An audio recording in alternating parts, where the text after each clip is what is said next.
শ্রী শ্রী ঠাকুর, মা ও স্বামীর চরণে আমার ভক্তিপূর্ণ প্রণাম জানিয়ে আমি আমার বক্তব্য শুরু করছি। আমার বক্তব্যের বিষয় স্বামী বিবেকানন্দের উত্তরসূরি যুব সম্প্রদায়। স্বামী বিবেকানন্দের যুব সম্প্রদায়ের প্রতি সবচেয়ে বেশি আস্থা ছিল।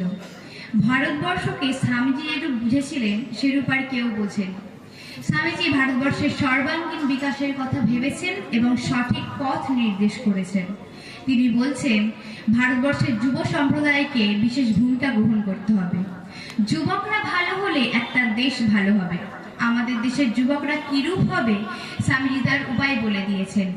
স্বামীজি বলছেন, সবার প্রথমে চাই আত্মবিশ্বাস।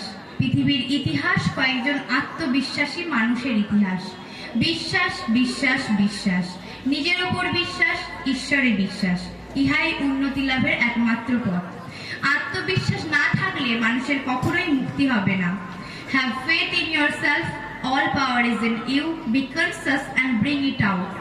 স্বামীজি বলছেন, নেতা হতে যেও না, সেবা করো। নেতৃত্বের পাশব প্রবৃত্তি জীবন সমুদ্রে অনেক বড় বড় জাহাজ ডুবিয়েছে। স্বামী যুবকদের সিংহ গর্জনে ঘোষণা করতে বলেছেন, উত্থিষ্ঠত জাগ্রত, প্রাপ্য বরার নিবোধত, arise, awake, and stop not till the goal is reached. ওঠো, জাগো, লক্ষ্যে না পৌঁছানো পর্যন্ত থেমো না। স্বামীজির মতে, religion is the manifestation of divinity already in man. মানুষের ভেতরে যে দেবত্ব আছে, স্বামীজি সেই দেবত্বকে প্রকাশ করতে বলেছেন। তিনি বলছেন, তোমাদের সকলের ভেতরে দেবত্ব আছে, সেই দেবত্বকে প্রকাশ করো। আত্মানা মোক্ষার্থম জগৎ হিতায় চ, জগতের হিতের মাধ্যমে নিজের মুক্তি সম্ভব। জীব সেবার মাধ্যমে শিব সেবা, এটি মনে রাখো।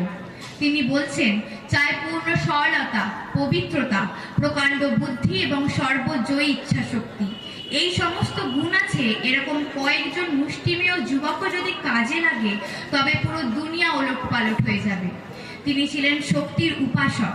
তিনি বলছেন, তোমাদের স্নায়ু সতেজ করো, লোহার মতো দৃঢ় মাংসপেশী এবং দৃঢ় ইচ্ছা শক্তি। তা যেন ব্রহ্মাণ্ডের সমস্ত রহস্য ভেদ করতে সমর্থ হয়। তার জন্য যদি সমুদ্রের গভীরে যেতে হয় বা মৃত্যুকে আলিঙ্গন করবার প্রয়োজন হয়, আমাদের তার জন্য প্রস্তুত থাকতে হবে। তিনি বলছেন, আশিষ্ঠ, দরিষ্ঠ, বলিষ্ঠ, মেধাবী যুবকদের দ্বারাই এই কাজ সম্ভব। স্বামীজির পতাকা বয়ে নিয়ে যাবার জন্য এরকম হাজার হাজার যুবক দরকার। তিনি যুবকদের বলছেন, হৃদয়ে উৎসাহের আগুন জেলে জাগো। তিনি যুবকদের সতর্ক করেছেন এই বলে, নাম যশ চুলোই যাক, কাজে লাগো সাহসী যুবক বৃন্দ, কাজে লাগো। দূর করে দাও যত আলস্য, দূর করে দাও ইহলোক পরলোক ভোগের বাসনা। আগুনে গিয়ে ঝাঁপ দাও। আমার ভেতরে যে আগুন জ্বলছে তা তোমাদের ভিতরেও জ্বলে উঠুক। তোমাদের মন মুখ এক হোক। ভাবের ঘরে চুরি যেন একদম না থাকে। তোমরা যেন জগতের যুদ্ধক্ষেত্রে বীরের মতো মরতে পারো, এটাই সবসময় বিবেকানন্দের প্রার্থনা। স্বামীজির যুবনীতির পূর্ণাত্মক পরিচয় দান সম্ভব নয়। তিনি যুবনীতির সম্পর্কে কিছু সর্বাঙ্গীন বিকাশের কথা ভেবেছেন এবং তা বলেছেন। আজকে ছাত্র যুব দেশের ভবিষ্যৎ, তাদের শিক্ষা হতে হবে যথার্থভাবে। যুব শক্তিকে নিয়োগ করতে হবে চারটি স্তরে: development, organization, mobilization and utilization. এর ভিত্তিতে শিক্ষা হবে এমনভাবে যার দ্বারা মানুষের বুদ্ধিবৃত্তির সম্পূর্ণ সম্প্রসারণ ঘটে। মানুষ যেন নিজের পায়ের ওপর দাঁড়াতে পারে। স্বামীজি কারিগরি শিক্ষার ওপর গুরুত্ব দিয়েছেন। তিনি আত্মনির্ভরশীল ভারতের কথা বলেছেন। স্বামী যুবকদের সাংগঠনিক শক্তির মূল ভিত্তির উপর জোর দিয়েছেন। তিনি বলছেন, তোমরা হাজার হাজার সমিতি গঠন করতে পারো, 20,000 রাজনৈতিক সম্মেলন করতে পারো, 50,000 শিক্ষালয় স্থাপন করতে পারো।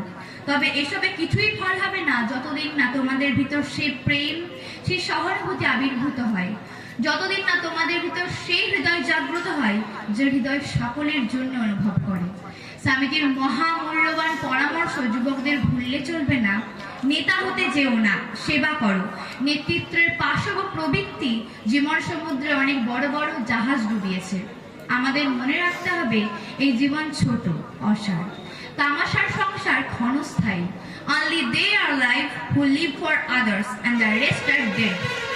আমি আমার বক্তব্য শেষ করছি স্বামীজির সখার প্রতি কবিতার কয়েকটি লাইন উদ্ধৃত করে। দাও আর ফিরে নাহি চাও, থাকে যদি হৃদয় সম্বল। অনন্তের তুমি অধিকারী, প্রেম সিন্ধু হৃদে বিদ্যমান। দাও দাও, যেবা ফিরে চায় তার সিন্ধু বিন্দু হয়ে যান। ব্রহ্ম হতে কীট পরমাণু, সর্বভূতে সেই প্রেমময়। মন প্রাণ শরীর অর্পণ করো সখে, এ সবার পায়। বহুরূপে সম্মুখে তোমার, ছাড়ি কোথা খুঁজিছ ঈশ্বর। জীবে প্রেম করে যেই জন, সেই জন সে বুঝে ঈশ্বর। নমস্কার।